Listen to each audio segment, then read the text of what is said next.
Olá, boa noite a todos. Estou aqui hoje para finalizar a sessão de entrevistados do mês de setembro. E terei a honra de receber o grande músico Miguel dos Anjos. Miguel dos Anjos é mineiro e mora atualmente no Rio de Janeiro. Tem um disco lindo, esse é o que eu recebi dele de presente. Tem uma voz aveludada, afinadíssima. Eu estou assim encantada pelo trabalho do Miguel e acho que vocês com certeza também vão se encantar pelo trabalho dele. Um trabalho lindo, de muito bom gosto, repertório, ele compõe também. Então, Miguel dos Anjos aqui conosco. Vamos esperar um pouquinho, que ele está para chegar.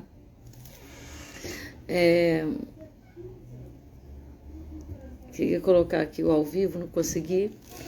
Eu sou Daniela Aragão, pesquisadora de música, cantora.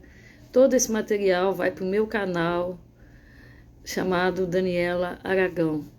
Lá tem entrevistas com muitas pessoas, tem com Lucina, tem com Joyce, tem com Antônio Adolfo, tem com Alaide Costa, tem com muita gente mesmo. E agora, lembrando assim de cabeça, eu fico meio tímida para aguardar. Ah, o Miguel chegou. Vou chamar ele.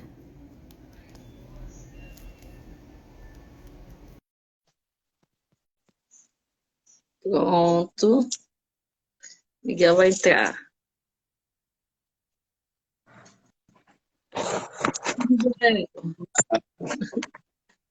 Coisa Boa noite. boa ver. Nossa, a gente só se conhece por telefone, mas criamos uma amizade já que parece que tem tempo que a gente se conhece, né? É verdade, é verdade. Sim. Então, assim, estou muito satisfeita, muito honrada de ter sua presença aqui, fechando o mês de setembro. Mostrei o seu disco, mas depois, se você puder dar uma palhinha no meio, cantar alguma coisa, vai ser muito legal. Ah, Tem, sim, sim, claro. né? A honra é toda minha, assim. Eu sou Oi? seu fã Ah, e acho o trabalho que você faz, assim, fantástico. A gente precisa de mais pessoas aí no país para defender essa coisa desse tipo de música que a gente gosta, esse tipo de música que a gente faz. Acho que tem que ter espaço para todo mundo, inclusive por isso, quer dizer, o importante é a diversidade, né? Da importante. música. Que Porque o coisa Brasil é um boa. país muito rico culturalmente, a produção cultural e principalmente a produção musical brasileira é muito rica, muito diversa. Então, ter espaços onde a música criada aqui no país possa ser vinculada, discutida, analisada, distribuída, é muito importante. Ah, que coisa boa. E agora eu estou pegando mais a pessoal mais novo, né? Porque eu no começo eu estava muito com a velha guarda. Alaide Costa, Menescal, Antônio Adolfo. Eu falei assim, não, agora vamos pegar o pessoal novo, chegando com tudo aí, né? Então, você é um deles. E eu faço sempre, Miguel, para todo mundo que ela dá margem a uma fala longa. Como começou a música na sua vida? Eu sou natural de uma cidade chamada Dom Silvério e lá eu comecei a estudar música na banda da cidade. Aqui em Minas é muito tradicional, né, essa coisa das bandas. E eu comecei a estudar trompete quando eu tinha Uhum. meus 8 anos. Minha mãe, muito sagaz, percebeu que eu tinha uma certa facilidade aí com, com os instrumentos, né? Eu lembro dela, ela conta o caso que eu cheguei em casa aos 6 anos com a gaitinha que ela tinha me dado de presente, e eu comecei a tocar uma música. Ela falou: "Ô, meu filho, que você está tocando?" Ah, eu falei: "As meninas estão dançando isso lá na escola, e eu estava tocando, dando o azul na gaitinha." Aí com 8 anos ela me colocou na banda. Eu estudei aí uns 2 anos de trompete, depois eu tenho uns 2 anos de saxofone, Ah, que até que, até que aos 12 anos teve um festival, o primeiro festival de música popular lá de Dom Silvério, e eu me apaixonei por uma música, por uma canção chamada Brasilidade, de um compositor paulistano chamado Sérgio K. Augusto. Uma música maravilhosa, voz, violão e violino, né? aham. Me apaixonei e eu falei para minha mãe assim: "Ah, como eu quero aprender violão, eu quero cantar e quero compor também." Aí no outro ano eu já participei de festivais, e meus pais começaram a me levar para festivais no interior de Minas, e aí que veio a questão da canção e da composição na minha vida. E como é que foi essa experiência nos festivais? Foi uma experiência muito bacana, porque o que que acontece? Agora eu não sei como tá, mas isso foi assim no início da década de 90, assim, tinham muitos festivais, uma turma muito boa. E voltando àquela coisa que eu falei no início, da pluralidade, né? Quer dizer, Uhum. então, bons festivais, tinha gente que saía de Manaus, tinha gente que saía do Rio Grande do Sul, tinha gente de Minas, tinha gente do país todo, dependendo dos prêmios do festival, dependendo Aham. da exposição que o festival dava. Então, assim, eu tive essa experiência no início da minha construção como artista, como compositor. Foi muito bacana ter contato com músicos do país todo, e músicos onde o que eles mais faziam é compor e levar as músicas deles para o país afora, rodar o país afora cantando as músicas próprias, né? Sim. Então aí você já exercia o processo de composição. Você Já, compunha já desde cedo. Eu desde pensei que a cedo. composição tivesse vindo mais tarde. Não, na verdade, o violão e o canto entraram na minha vida por causa do desejo de participar de um festival. Depois de me apaixonar por essa música, Brasilidade, do Sérgio Carlos Augusto, que ganhou muitos festivais, uma música maravilhosa. Você pode Todo mundo aí mostrar pode... para gente? Será que eu lembro? Isso foi na década de 90. A música, assim, talvez eu não lembre a letra toda, mas inclusive esse momento que a gente está passando, esse momento de escolha aí do nosso futuro presidente, eu acho que é uma música que cabe muito. Quer dizer, a música chama Brasilidade, né? Era Uhum. assim: deixa eu ver. Nasci num berço esplêndido, sem poder escolher. A pátria eu parto, pai, meu nome eu credo, a cor meu ser. Mas logo meus olhos singelos tiveram que aprender que o verde, assim como o amarelo, são as cores do poder. No pátio, mão no peito, com Olha, respeito. Tão menino, bandeira e brasão, achei meio coração. Alguém me disse então: o verde são os campos fartos, que um dia vai escolher. Amarelo, ouro, as minas que vão me enriquecer.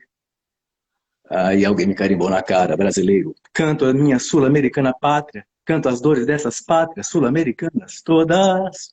Conto a mal contada história que nos contam, canto a história que nos montam. Cantos mortos, contos mártires, feitos de brasilidade, queria só poder cantar verdades, saber romper o cárcere da liberdade, mas ser livre para poder viver escravo, só do amor, só da paixão, do bem-querer. Um dia acordei de manhã, não vi Peter Pan sumiu, meu carro de rolemã, a capa, a espada, a bola de gude. Tentei fazer com que ficasse Robin Hood, mas a infância me fez um insulto, depressa me tornando adulto. Aí eu fui colher a felicidade de campos verde bandeira e fui me enriquecer no ouro amarelado das terras mineiras. Aí eu esqueci a letra. E aí alguém me carimbou na cara, brasileiro, yeah, yeah, yeah. Então, assim, é uma música que fala da questão, fala do momento complexo que a gente teve aí antes da redemocratização, e aborda uma brasilidade bem genuína, efetivamente, né? É uma música Puxa, que... que bonito. Que realmente ela é bem atemporal e bem adequada ao tempo que vivemos, né? Exatamente. Cabe bastante, né? Aqui, né? E você e você passou, sendo mineiro, você passou pelo pessoal do Clube da Esquina, como é que foi isso? Toninho Horta, Milton, né? Passei. A música de festival, ela é muito influenciada, principalmente dos compositores mesmo, são muito influenciados pelo Clube da Esquina. E eu ouvi muito o Clube da Esquina. E aí tem uma geração um pouco depois também do Clube da Esquina de compositores mineiros, como Paulinho Pedra Azul, Tadeu Franco. São músicos que eu ouvi muito também. Uhum. E fui muito influenciado. Eu gravei, inclusive, Milton Nascimento. Eu gravei Canção do Sal em ritmo de baião, para fazer uma coisa diferente, com arranjo de cordas, um acordeon bonito. No meu primeiro álbum, o Esse Samba Todo é Nosso, eu gravei, fiz uma releitura, né, de Canção do Sal. Uma parte, durante um tempo da minha vida que eu morei em Belo Horizonte, eu toquei muito em barzinho também. E aí o Clube da Esquina todo, quer dizer, Elô, Beto, Milton, a turma toda era tava no repertório aí do voz e violão de barzinho. Ai, que maravilha. Sua voz é uma voz muito bonita, você é muito afinado, Ah, timing da obrigado. sua voz, eu fiquei encantada. Você estudou voz ou fluiu naturalmente mesmo? Eu estudei um pouco. Eu estudei em Belo Horizonte no Cefet e nessa época eu participei do coral lá do Cefet. Então no coral ele te dá uma certa coisa de técnica, a questão da leitura, né? E eu fiz também um ano de percepção musical no conservatório, que é como se fosse um segundo grau do conservatório lá de Belo Horizonte. Posteriormente, no Rio eu estudei um pouco de canto como professor particular, é, e, e recentemente eu reencontrei uma amiga minha, Cindra Gomes, que é uma cantora e professora de canto lá de Belo Horizonte, que estudou comigo no Cefet, nessa época a gente cantava no coral, e ela fez a minha preparação vocal Tem toda uma para a gravação experiência. do álbum que eu gravei esse ano, do Solitude. Então você tem toda uma vivência, uma experiência, né? Passou por coral, passou por conservatório, e, no entanto, é uma voz assim que tem espontaneidade, né? Não é uma voz que. Às vezes a gente tem um pouco de receio de coral, de impostar demais a voz, ficar com aquela voz viciada, Sim, impostada, né? sim. Mas nada disso pegou você. Você soube aproveitar bem e, e usar isso como um alicerce para você, Sim, sim. né? Foram esses pequenos estudos que eu tive, que eu tive esses contatos que eu tive com o estudo do canto, foram ferramentas aí que eu usei para tentar fazer aí o canto popular, né? Mais orgânico, e mais com algumas ferramentas do canto, do estudo do canto geral, né? Não chega a ser um canto lírico, mas do canto geral, né? E o violão vem como um companheiro disso, ele caminhou junto com esse aprimoramento vocal. Como é que foi isso?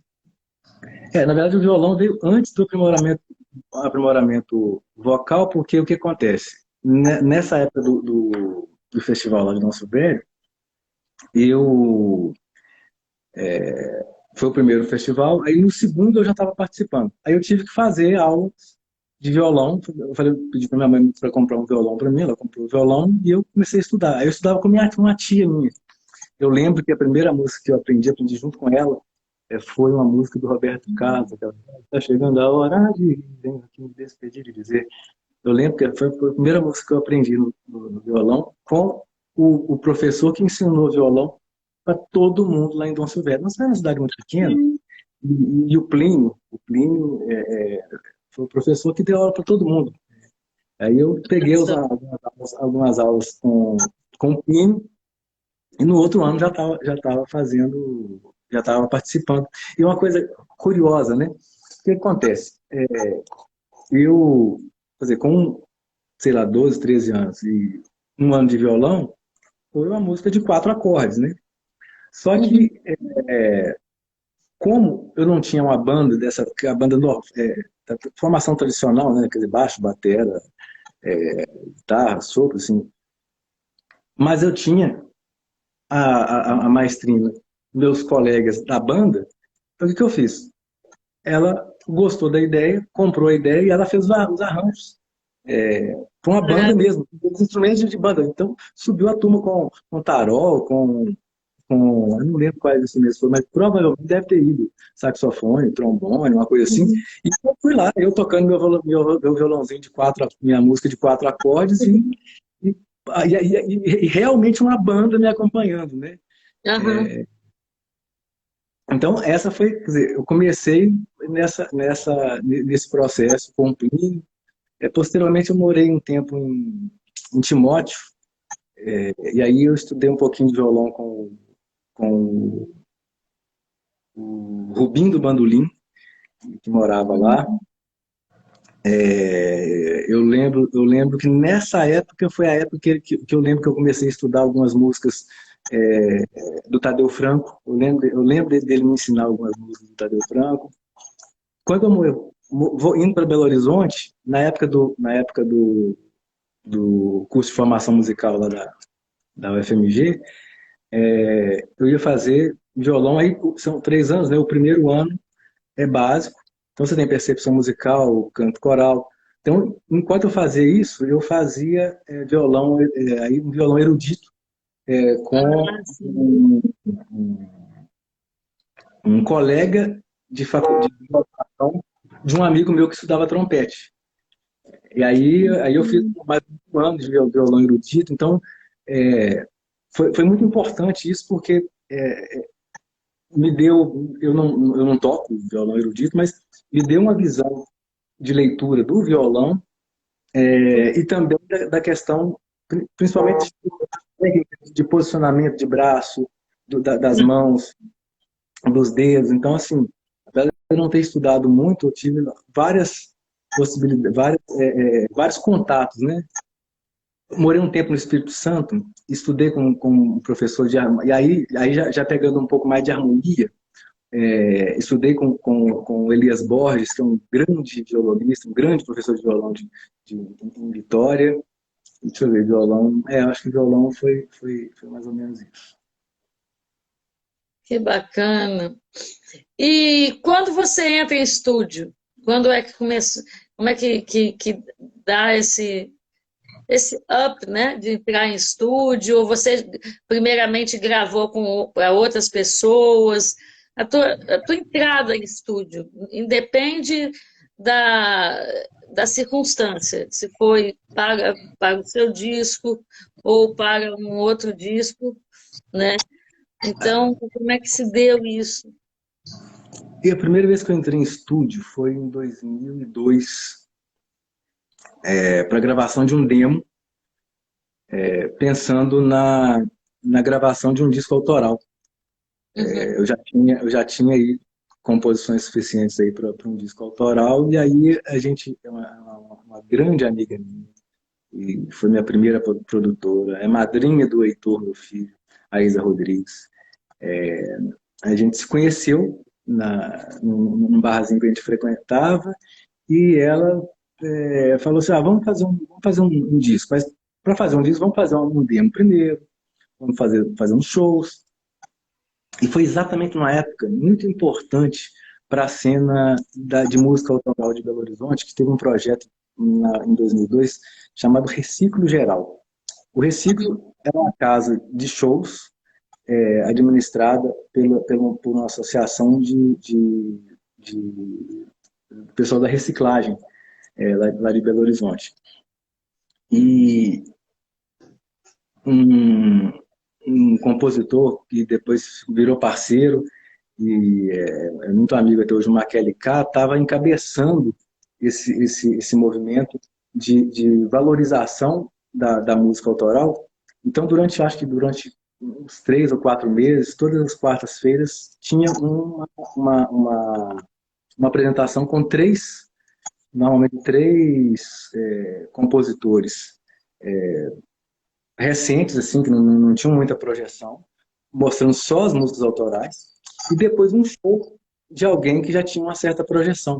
E eu lembro que, na época, o artista que foi escolhido no dia da minha apresentação foi o Vanderly. Ele foi Que bacana, saudoso Vanderly. Vanderly, eu tenho a foto até hoje da divulgação. O Rodrigo Torino, que é um violonista e compositor também maravilhoso lá de Belo Horizonte, toca na Orquestra Ouro Preto, e a Rosa Souk. A Rosa Souk é uma grande artista plástica. Ela nasceu, parece que ela nasceu na Inglaterra, foi criada na Venezuela, morou muito tempo no Brasil, agora está na França. Ela é artista plástica, compositora, cantora, poetisa, é uma artista completa, linda, linda, uma coisa maravilhosa, a Rosa Souk. E aí a gente se apresentou e o que acontece? O início dessa pergunta foi sobre a entrada no estúdio.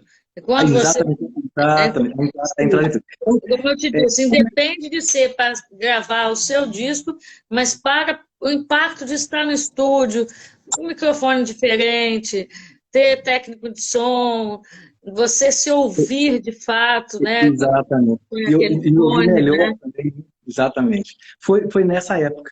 Então, junto com esse movimento de valorização da música autoral, e o encontro com essa minha amiga e minha primeira produtora, e atualmente minha comadre, e o fato de eu já ter as músicas, isso culminou a gente fazer um demo,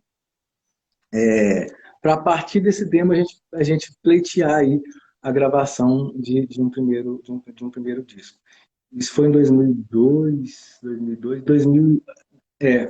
e aí, até 2008, quando eu realmente fui gravar o meu primeiro disco, eu fiz aí pelo menos mais uns 2 discos demo, mais ou menos. Mas sempre, e você gostou? Qual foi a tua sensação entrar dentro do estúdio? Te assustou, te encantou, te apavorou, te completou? Eu achei assim, é um momento de muito assim, por incrível que pareça, até nome desse disco, desse novo disco, é um tema que me acompanha, que acompanha muito o meu trabalho, que é a solitude, né? Então, o que acontece? Antes, quer dizer, enquanto antes eu só tinha contato com festival, onde você tem que ter um contato muito grande com o público, e as músicas têm que emocionar o público para a coisa funcionar. O barzinho que depois eu fiz, e que realmente você tem que ter um contato muito grande com o público. Então, a composição, o ato da composição e o ato do registro da composição, ela está muito ligada na concentração em si mesmo. Sim, sim. Isso foi um negócio, uma coisa nova, mas muito legal.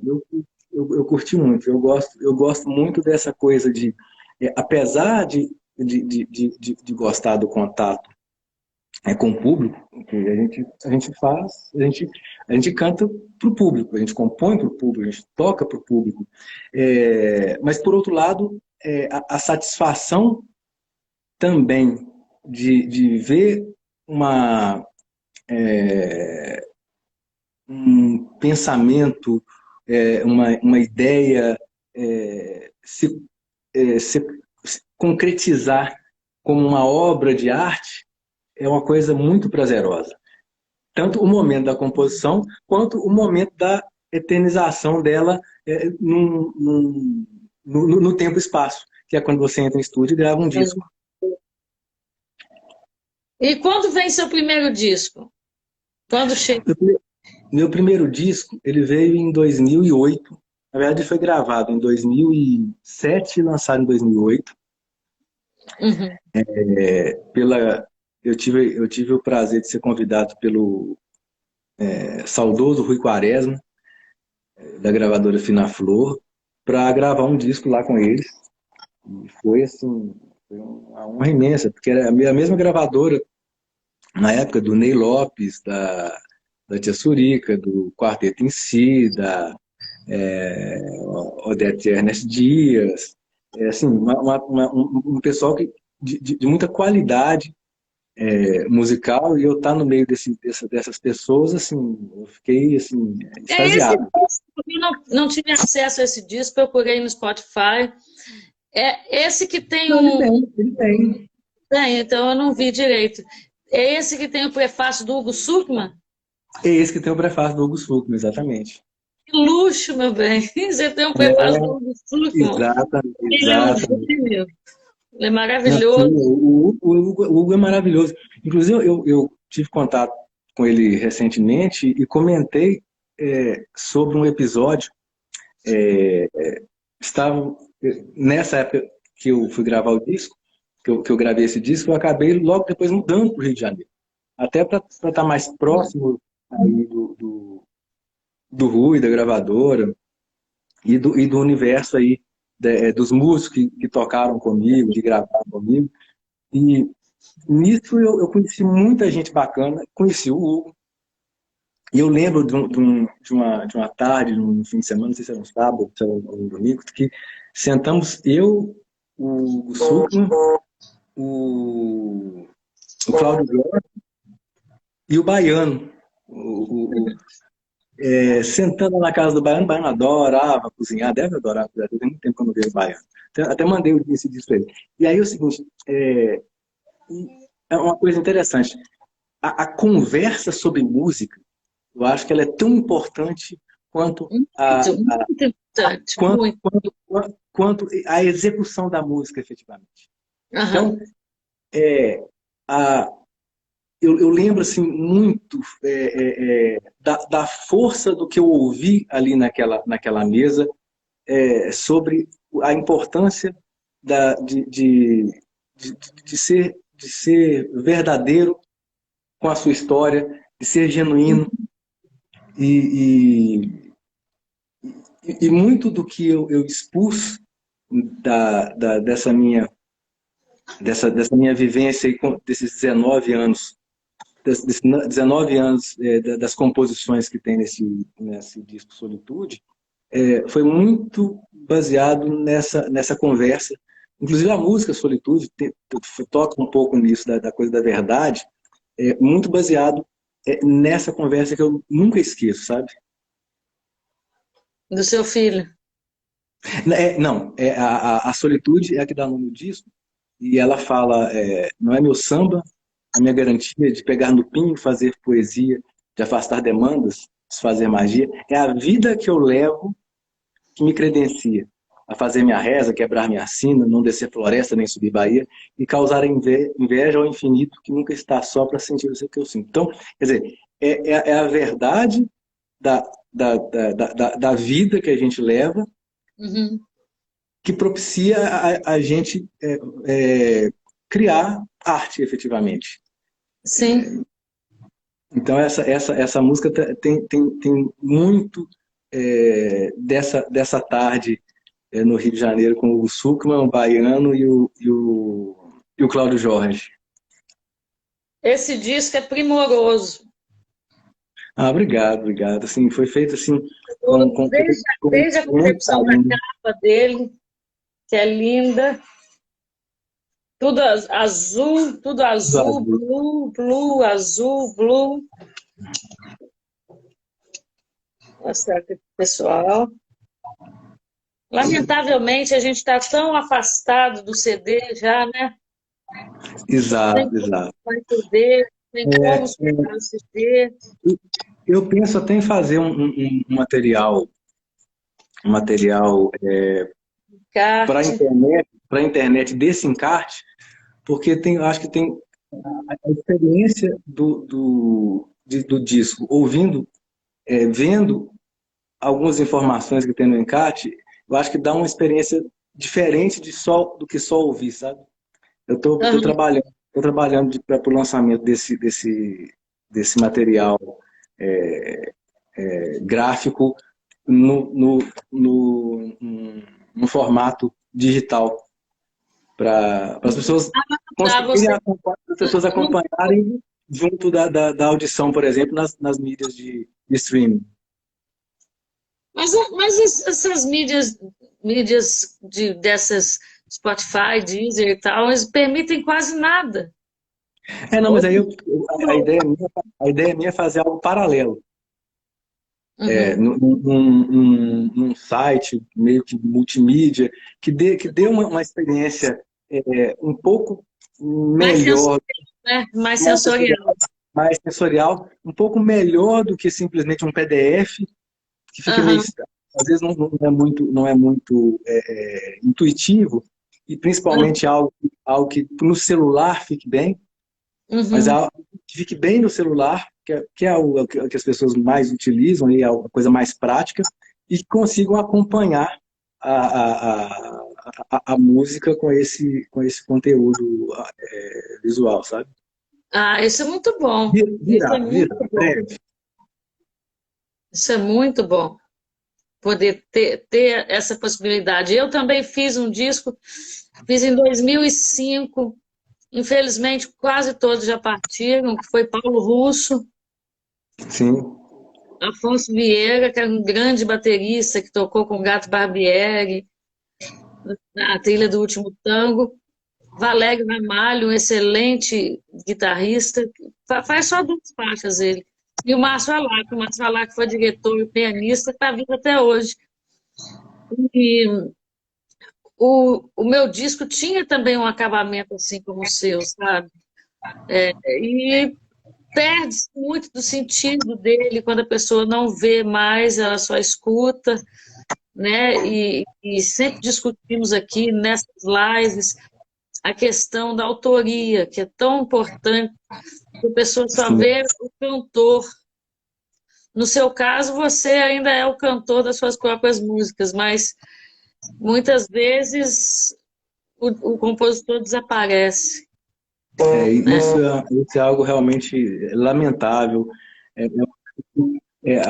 eu acho que as rádios deixaram isso muito de lado. Pouquíssimas rádios, o país, por exemplo, a Rádio Inconfidência é uma que tem, ainda fala os compositores, por exemplo, mas a maioria das rádios não está nem aí para quem compõe.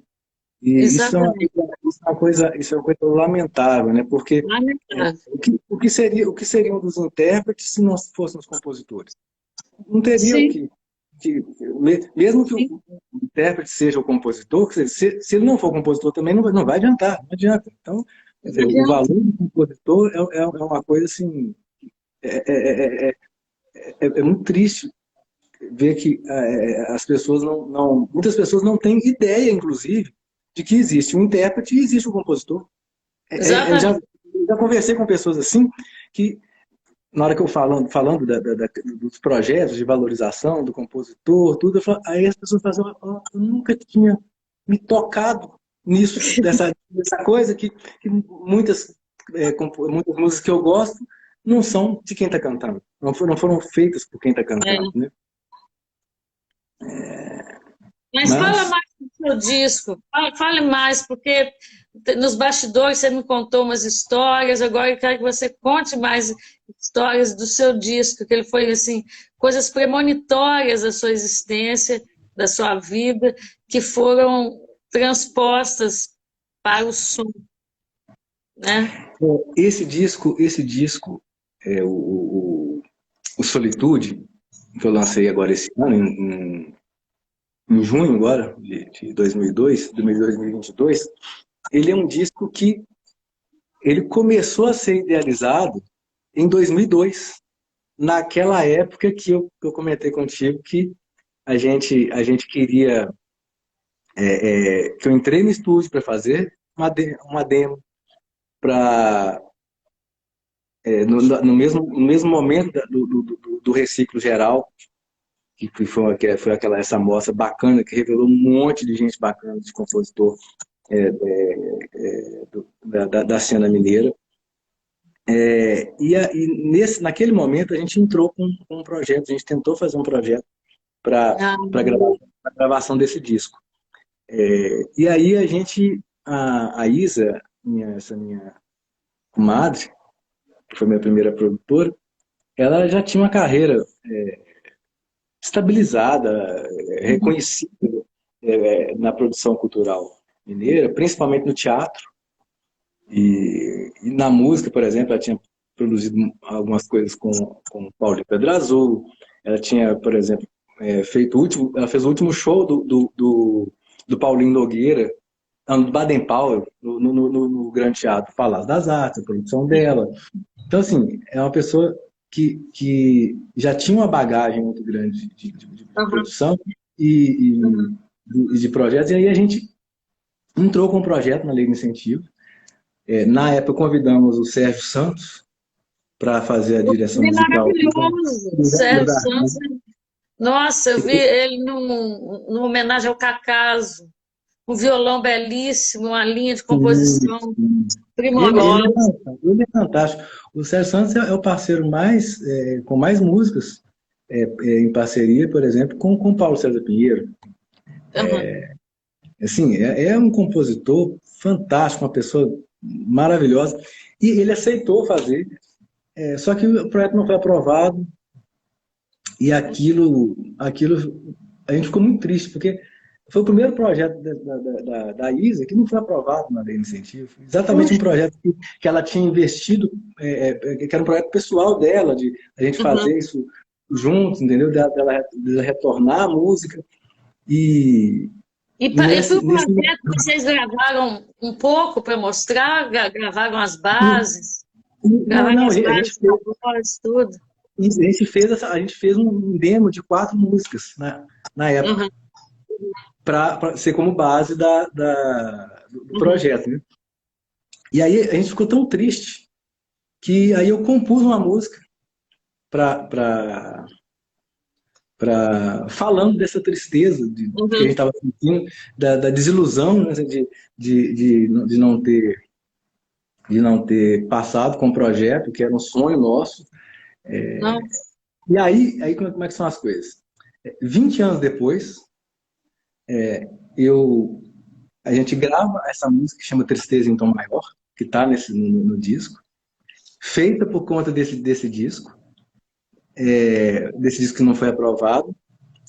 E eu convido o Sérgio Santos para cantar comigo e tocar violão numa música que fala, inclusive, da parceria, que é o Empresta-me Lá. Então, como é que são as coisas? Assim, então, é um disco que ele vem sendo sonhado e construído há 20 anos. Aham. E aí o seguinte, né? Nada é por acaso. Quer dizer, hoje eu vejo, eu tenho composições dessa época, inclusive essa música, que é A Tristeza Então Maior, que é uma das músicas que eu adoro também nesse disco. Mas tem música que eu compus em 2019, tem Nossa. música que eu compus em 2011. Então, tem músicas desses últimos 19, 20 anos. Então, Uhum. isso tudo junto deu uma maturidade muito maior do que esse disco há 20 anos atrás. Porque até por questão de morar em outros lugares, de conhecer outras culturas, de vivenciar o samba e a bossa e o jazz no Rio de Janeiro. Depois eu vou contar como que o samba entrou na minha composição. Você tá na linha, você tem seguido mais essa linha do samba ou foi um disco mais voltado para o samba ou você assim abraçou o gênero? Eu abracei o gênero num certo momento da minha carreira. Eu começava, quando eu fui para Belo Horizonte, eu estudei, fazia voz e violão, ainda participava de alguns festivais, isso mais ou menos em 2000 mais ou menos. Aí eu fui fazer um show no interior, acho que foi em Santiago, eu fui fazer uma participação com um colega em Santiago, assim. Aí eu lembro que depois do show a gente foi para uma praça, tocar um violão, tinha uma igreja, assim, e aí eu senti naquele momento, gente, o que eu quero compor, o que eu quero fazer, a forma que eu quero me expressar, não é isso que eu estou fazendo aqui agora. Não é.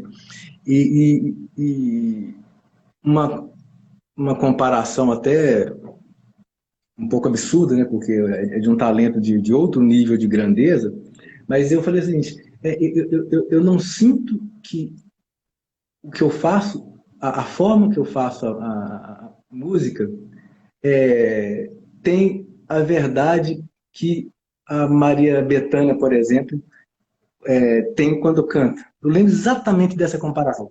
O nível também, eu peguei um nível muito alto para comparar, né? Mas aí eu falei assim, aí eu dei uma parada de compor. Inclusive tinha uma música que eu tava na metade, ela ficou lá na metade. 7 anos depois, eu estava em Vitória, e aí é onde a solitude entra de novo. Esse processo de solitude do compositor é algo que eu acho que é algo muito fantástico. Algo muito fantástico. Aí eu estava viajando a trabalho, na outra profissão minha, que é na área de desenvolvimento de sistemas e engenharia, eu estava sozinho, assim, o restante da equipe já tinha ido embora, eu fiquei, então eu ficava no hotel sozinho, lá em Vitória, um hotel até bacana, de frente para o mar, na praia de Camburi, vendo o convento da Penha, eu e meu violão, né? Nessa época, eu conheci num bar chamado Cabeça de Papel, de um compositor capixaba maravilhoso, na linha do Sérgio Sampaio, que é o Carlos Papel, grande compositor, depois você procure. Carlos Papel, um grande compositor, faz canções maravilhosas. Ele tinha um bar chamado Cabeça de Papel. Na hora que eu encontrei esse bar, aí eu comecei a dar canja, fiz amizade com o pessoal, falei, agora eu me encontrei. E ali eu fiz amizade com o pessoal do Choro, de Vitória. Apesar de eu não tocar choro, mas eu fiz amizade com o Choro. Então, onde o pessoal ia, eu ia, ouvir choro, ouvir choro, choro. Voltava pro hotel, tava meu violão lá, né? Eu tocava. Aí eu voltei a compor, acabei aquela composição de 7 anos atrás. Beleza. Aí deu vontade, eu fiz uma outra. Deu inspiração, eu fiz outra. Na hora que eu vi, eu tinha 5 músicas. E eram Puxa, todas samba. E eram todas samba. Aí eu falei, gente, o que está acontecendo? O que está acontecendo? Aí eu fiz um exercício de crítica, de autocrítica, falei assim, ó, vamos ver o que está acontecendo. Aí eu percebi que a linguagem do samba era a linguagem que, naquele momento, eu tinha percebido que era o que eu estava procurando há 7 anos atrás. que barato, que barato. Por causa do choro, olha só, do choro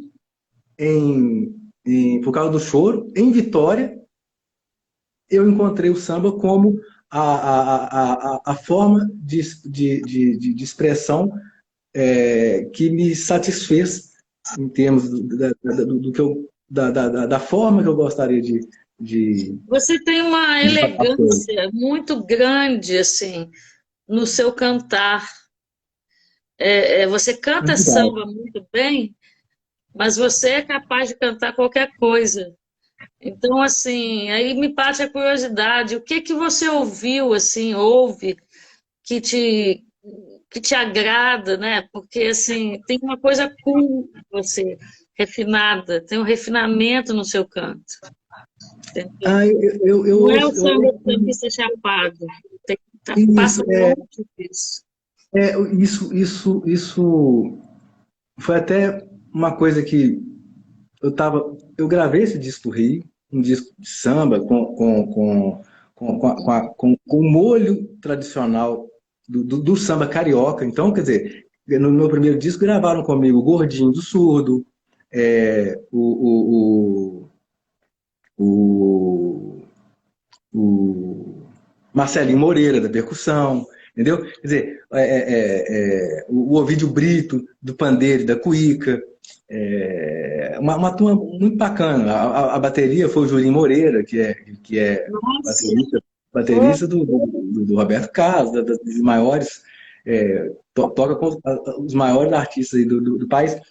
O Rui colocou um Dream Team realmente tocando comigo. E esses 2 anos que eu morei no Rio, para mim ficou muito claro que o seguinte, que apesar da minha linguagem ser o samba, eu encontrei no samba a forma, o meu samba não é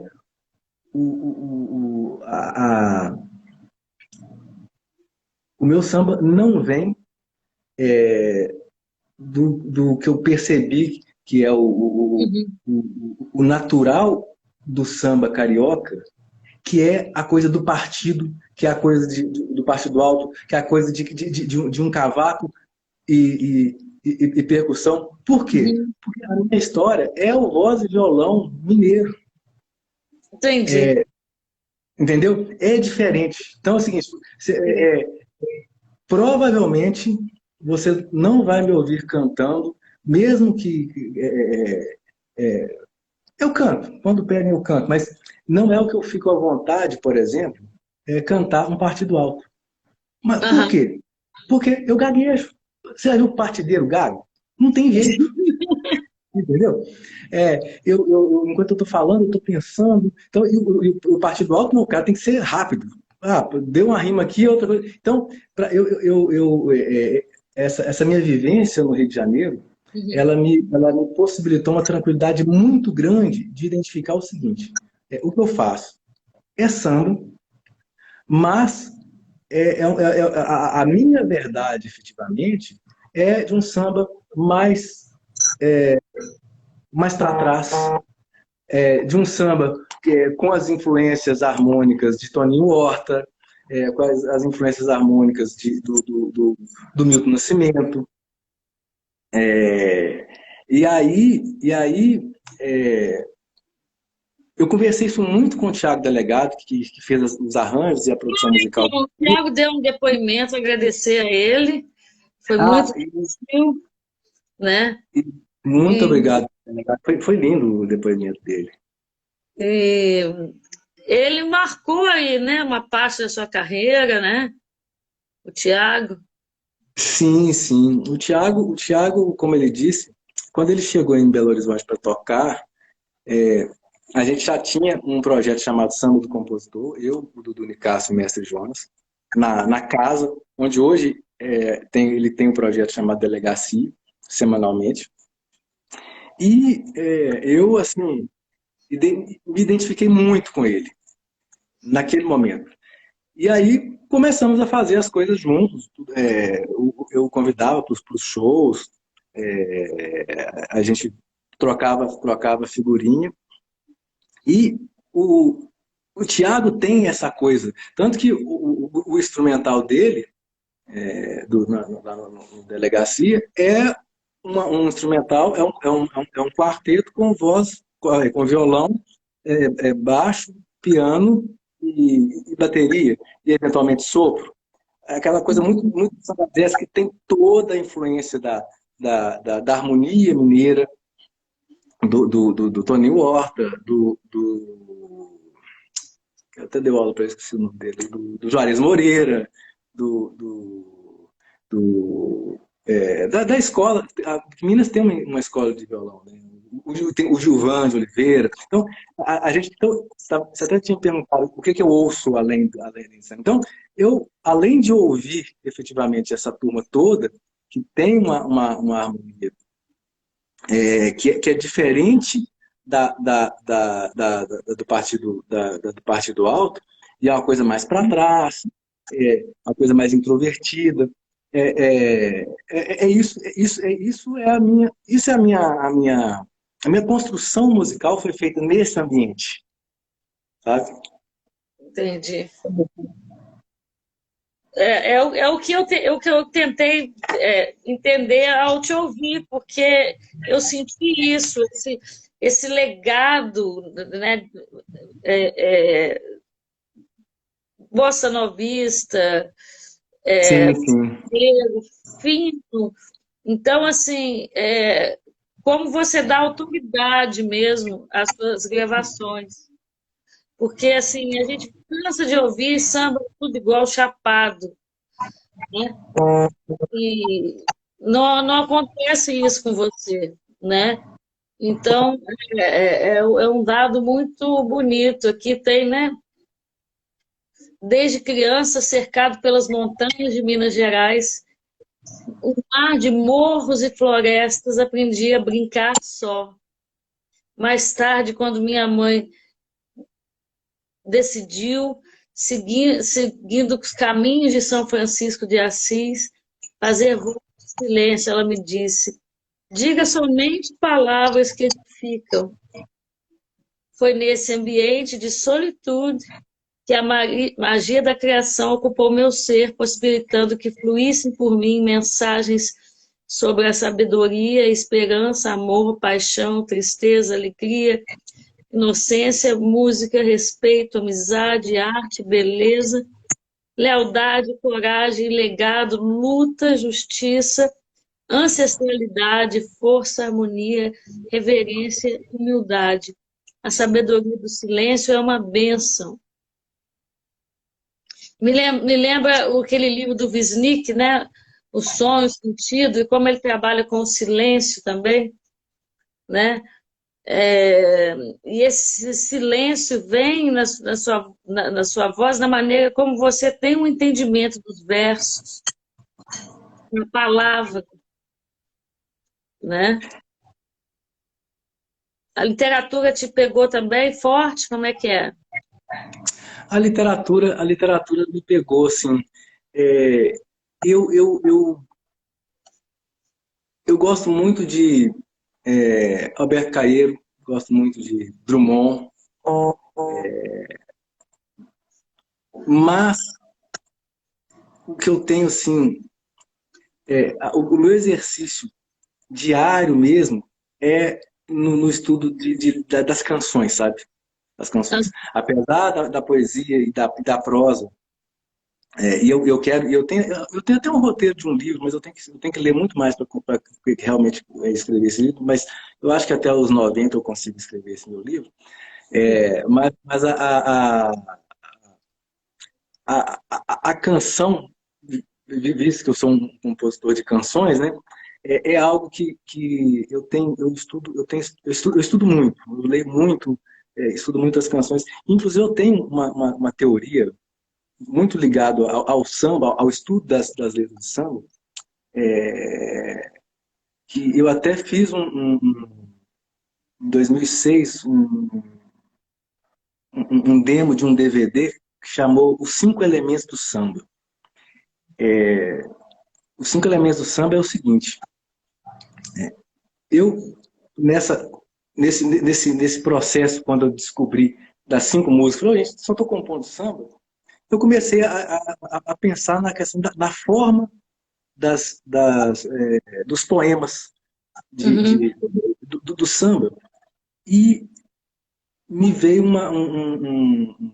pelo menos a forma com que eu fazia. E eu identifiquei uma grande parte dos letristas de samba que faziam o seguinte: era a questão da pergunta, e daí? E daí? Se você tirar assim, se você tirar alguns sambas, como alguns letristas, como Aldir Blanc e Djavan, Zé Pinheiro. Até Não, os filmes. não, mas se você tirar. Não, é só esses dois que na época. Hoje que vai ter, com certeza vai ter mais, mas na época eu pensava assim: se você tirar dos grandes sucessos do samba, se você tirar Djavan e Aldir Blanc, principalmente nas parcerias com o João Bosco, é, no final da música, se você perguntar e daí, com uma frase, normalmente você consegue ter como se fosse Uhum. um mote, o que a música quis dizer, e muito comumente você só consegue decifrar esse, esse enigma que são os poemas de samba na hora que termina, sabe? Olha só. E aí, o que acontece? Eu comecei a tentar meio que classificar os temas comumente usados, né? E eu vi que dos temas, eu fiz uma associação dos 5 elementos da natureza com 5 temas muito utilizados no Uhum. samba. Então, na água, por exemplo, a água ela tem uma relação muito grande com o batismo na história da humanidade toda, né? Sim. E aí é muito comum as letras de samba fazerem reverência aos compositores do passado, meio que uma confraria. Então, eu falei assim, ó, esse é um dos temas que é muito recorrente e muito bacana. Eu associei isso com a água por causa do batismo, né? Essa coisa dessa reverência. A terra, por exemplo. A terra tem a ver com a raiz. E aí, a questão da raiz é uma coisa que é muito comum no samba, que é a questão do meta-samba. É samba que fala de samba. Meta samba. Samba que São os fala de meta-samba. si, né? Samba que fala de si próprio, exatamente. Aí eu associei com a terra por causa da questão da raiz. Aham. Elementos, né? Da natureza da natureza e do samba. O ar, eu percebo ar nas letras quando eu penso na questão da boemia, da noite, dessa coisa do companheirismo, da coisa da noite mesmo, sabe? Do ar, inclusive do ar da noite, essa coisa de caminhar à noite, é, na madrugada, falando de filosofia, falando de poesia, e são temas muito comumente utilizados no samba.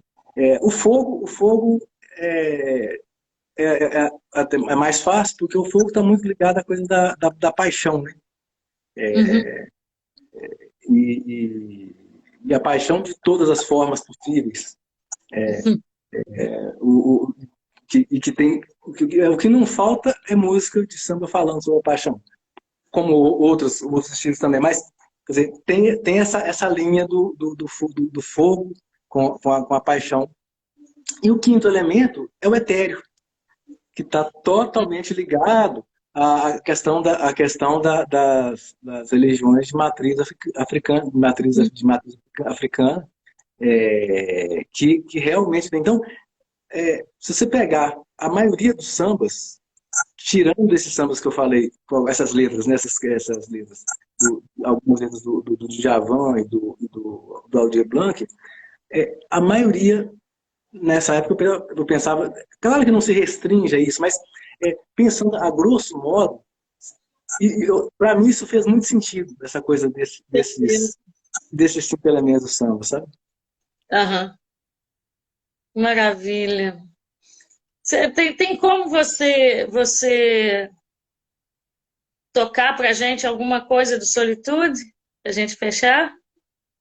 Do Solitude, eu tive um imprevisto. Eu até tô num escritório aqui que eu não consegui, por causa da Ah, chuva, eu não consegui tá. pegar o meu violão.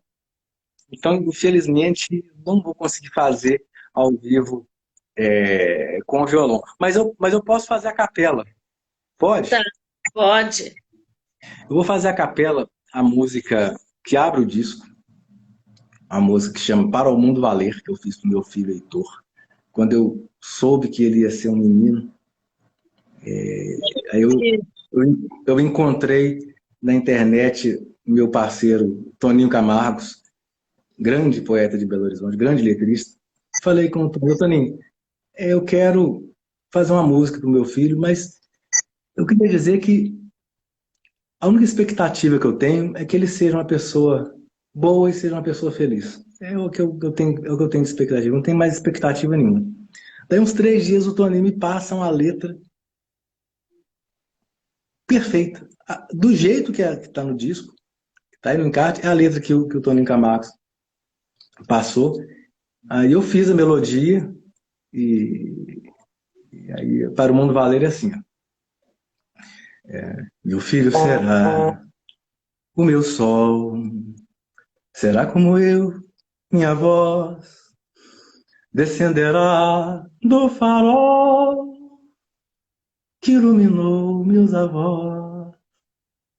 Meu filho terá sua luz, igual sua mãe, seu dom, e herdará o cafuz da luz que nasceu do seu som. Para o nosso filho crescer, na lida terá seus pais, com tanto a oferecer, a lhe dizer sempre mais. O nosso filho será crescendo em toda a amplidão do mundo, sem se aquietar, na vida um bom cidadão. Assim eu serei um pai, melhor sua mãe vai ser, ao ver o filho que vai fazer o mundo valer, fazer o mundo É lindo, valer. é lindo, Obrigado. é lindo, muito lindo. O encarte é muito bonito, essa concepção do céu. É uma música, é um samba que puxa para cima, não é um samba que puxa para baixo. Né? Ele tem Sim, justamente sim, essa ânsia de transcendência, essa sim. vontade de abrigar e acobertar muitos sentidos, Muitos né? sentidos. E sobre os sentidos, especificamente nesse disco, o que acontece? Ele abre com o Para o Mundo Valer, que é uma música que eu fiz para o Heitor. Ele fecha com Conversa com o Mar, que é uma música que tem uma referência a um momento onde eu saí de Dom Silvério com 15 anos e fui morar em Belo Horizonte sozinho.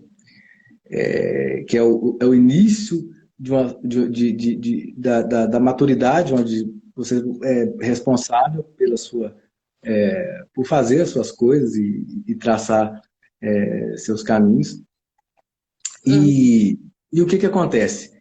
É, entre isso, quer dizer, entre o meu início da maturidade e o nascimento do meu filho, eu tive várias experiências. Eu morei no Espírito Santo, morei no Rio, depois morei em Ubá, depois fui para o Espírito Santo, voltei. Então, essa vivência toda está registrada nessas 19 músicas. E aí, uma coisa importante do encarte.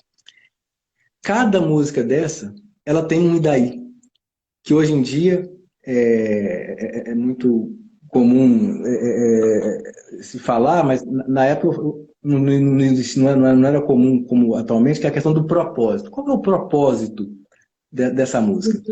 E aí, em cada música dessa, ela tem aquele daí, que no final das contas é um propósito. E aí eu resumi esse propósito, esse daí, que é um propósito, de forma afirmativa. uhum. E de forma afirmativa, eu tenho 19 afirmativas, uma para cada música. E essas afirmativas, eles são conselhos para o Heitor, que é meu filho.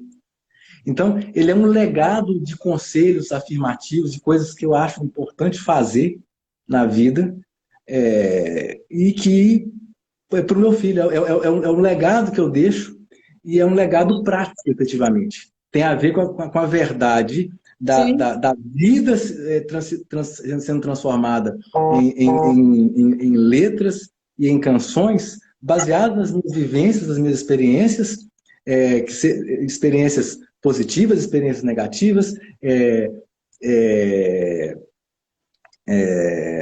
a questão todas aquelas palavras que tem no início da dedicatória, são palavras que estão nessas frases dos propósitos de cada canção dessa, sabe? Então esse disco ele tem uma coisa muito forte da questão de ser realizado esse sonho de 20 anos desse disco, e essa experiência desses 20 anos eu deixo como legado de conselhos baseado nas minhas vivências para o meu filho, sabe? Presentão para o seu filho, né? É. Deixa eu fazer uma pergunta. Você conviveu com o Fernando Brant? Teve tempo Não. de conviver com o Fernando Brant? Assim, não tive contato pessoal com ele, infelizmente. Teria sido... eu tenho certeza que teria sido muito prazeroso. Maravilhoso, né? Assim, eu consegui entregar um demo meu de Fruta Boa. Mas hoje, ouvindo, é a voz de menininha, assim, a voz aguda de Fruta Boa. E o que você está fazendo ultimamente? Fale dos seus projetos, seus planos, faça a sua propaganda. Então, esse disco a gente fez o registro em vídeo. A gente está trabalhando nesse material audiovisual para lançar aí no YouTube o material desse disco. Agora esse semestre, nesse segundo semestre de 2022. E a previsão é que em 2023, no primeiro semestre de 2023, a gente faça uma turnê com esse disco, uma turnê nacional aqui no Rio, São Paulo, Brasília, Goiânia, Ubá, onde eu moro, Alvinópolis, que é onde é a cidade da fábrica do meu patrocinador, que é do Stratos.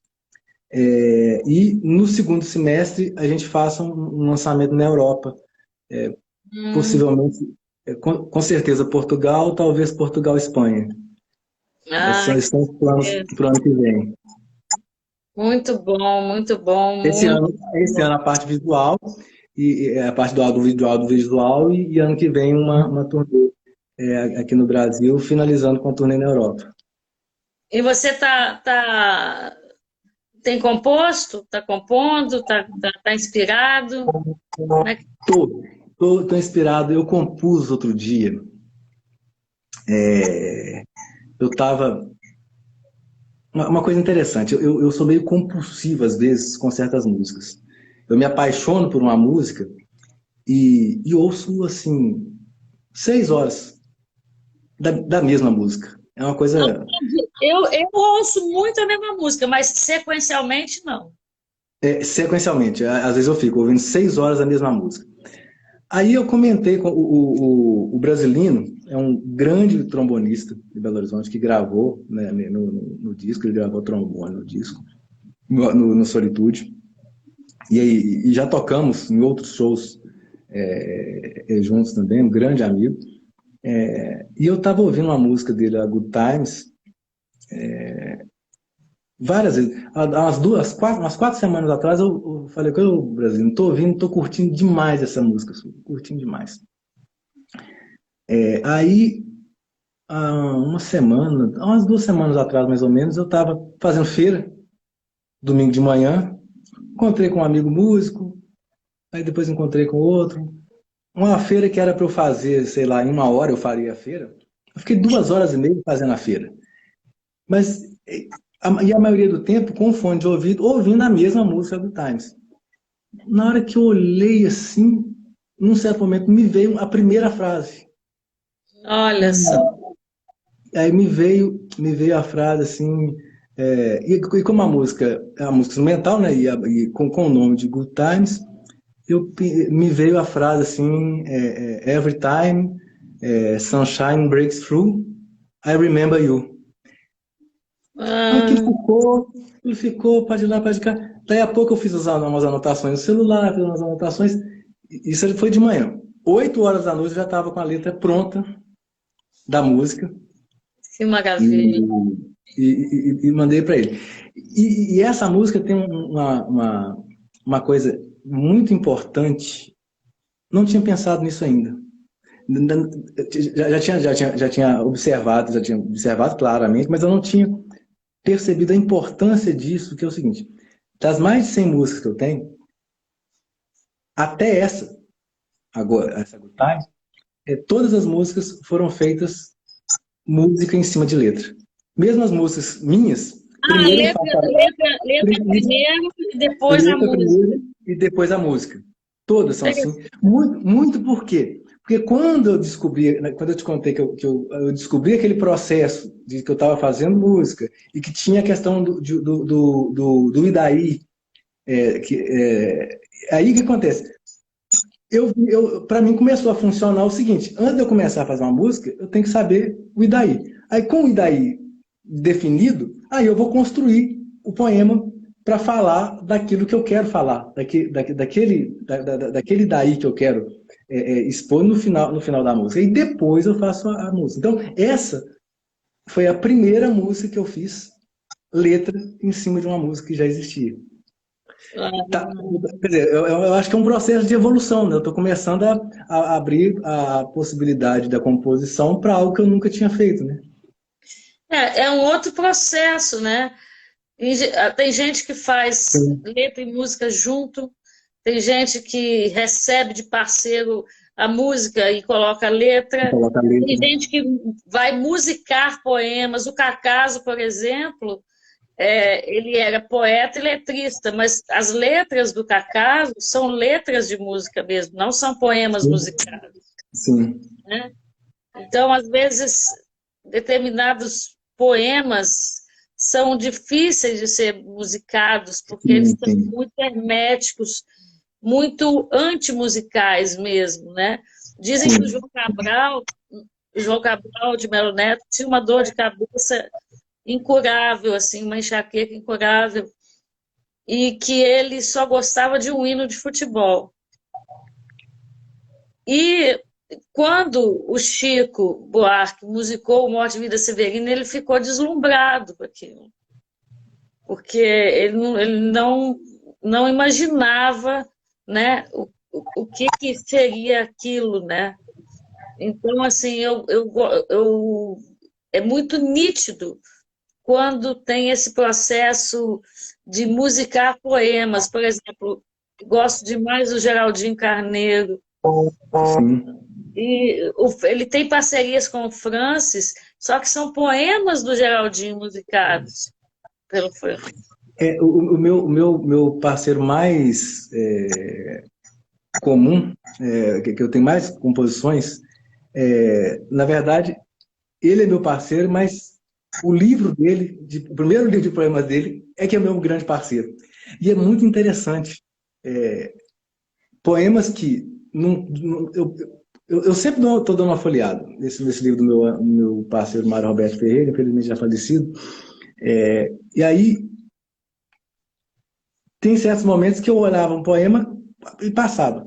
Num outro momento, eu olhava o poema, não, agora isso aqui da música. É uma coisa muito, muito louca essa coisa. E acontecia também, como a gente tinha muita intimidade, eu tinha liberdade de chegar para ele e falar o seguinte: ó, eu vou juntar esse poema aqui, ó, com esse aqui, para dizer isso. O que você acha? E ele falava: tá ótimo. Mas é uma coisa, a composição, a parceria, né, na composição, é algo de uma intimidade muito grande, eu acho. Porque você está tocando qualquer coisa proposta, está ligado diretamente a, você está tocando em algo da criação de outra pessoa. Então, Sim,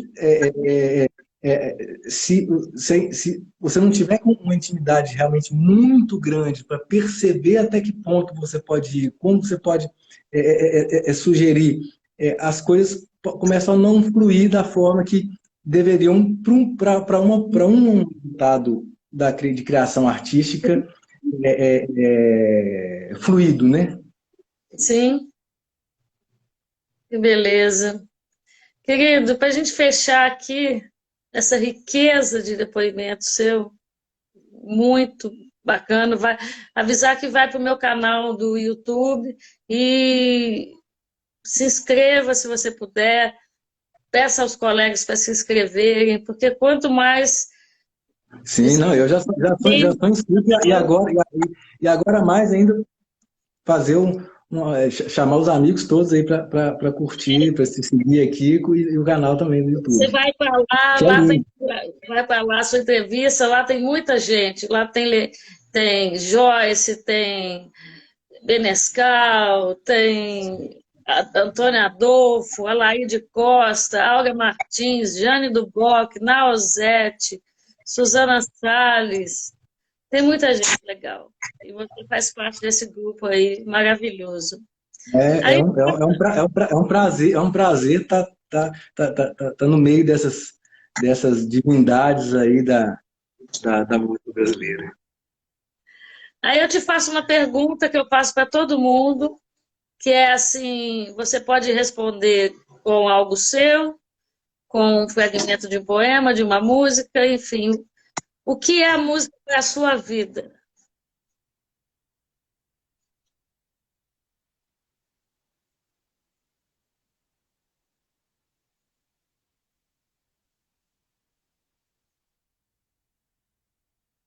A música, o que é a música para minha vida?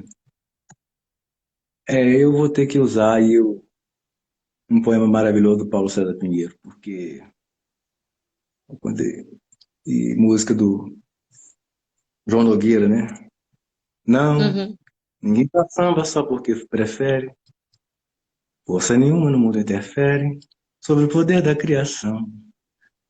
Não, não precisa se estar infeliz, nem aflito, nem se refugiar em lugar mais bonito, em busca de inspiração, ou não, não, ou não. Ela é uma luz que chega de repente, com a rapidez de uma estrela cadente, que acende a mente e o coração. Faz pensar que existe uma força maior que nos guia, que está no ar, bem no meio da noite ou no clarão do dia, chega a nos angustiar. E o poeta se deixa levar por essa magia. Um verso vem vindo e vem vindo a melodia. E o povo começa a cantar laraiá. Laralaia, laia, laraiá. Laralaia, laia, laraiá. E a Rosa Passos, ela, eu já vi ela, eu já a ouvi falando que a música é uma entidade que escolhe onde, quando e como ela baixa. E aí, isso foi muito forte, porque a música que dá nome ao disco, que dá nome ao primeiro disco meu, que chama Esse Samba Todo é Nosso, ele começa com algo nessa linha, que fala assim: assim como a água não pertence ao rio, que leva a chuva para o mar, quando eu canto, sou somente leito para o samba passar. Samba que não nasceu na grande casa, veio do bar batido de uma senzala, misturando saudade e dor, batuque, ginga e muita fé. Por isso faço o que posso para cantar com orgulho e cantar sem remorso, que valeu a luta, que valeu a pena, que a vida continua e que esse samba todo é nosso, e que esse samba todo é nosso, e que esse samba todo é nosso. Lindo, lindo. Olha, muito obrigada. Obrigada, meu Eu querido agradeço. parceiro, Leandro Ramalho, que faz toda a programação visual, design, tudo, e me ajuda a escolher os convidados. Lindo, viu? Fiquei emocionada. E você é muito culto, muito inteligente. Obrigado, obrigado. É, a entrevista fica ainda mais colorida, mais delicada. Eu que Muito agradeço, obrigada. né, o convite e convido a todos a multiplicar aí esse espaço que você dá para as pessoas que Preciso, fazem, preciso. Porque a para gente as faz pessoas na que garra. fazem essa música, né? A gente faz na garra mesmo. E aí, então, vai para o meu canal no YouTube, Daniela Aragão, tá bom? Eu vou tentar já colocar agora, aí se tiver no ar, eu mando para você, tá? Ah, beleza. Ó, um beijo grande, um beijo para todo mundo que está vendo a gente aí. E Obrigada, né? Obrigada, pessoal. Vem minha sobrinha aqui dar um beijo. Manda um beijo, Florinha. Isso. beijo para você, Florinha. Beijo. Vou sair, hein? Vamos lá. Um grande abraço. Um Muito abraço. obrigado.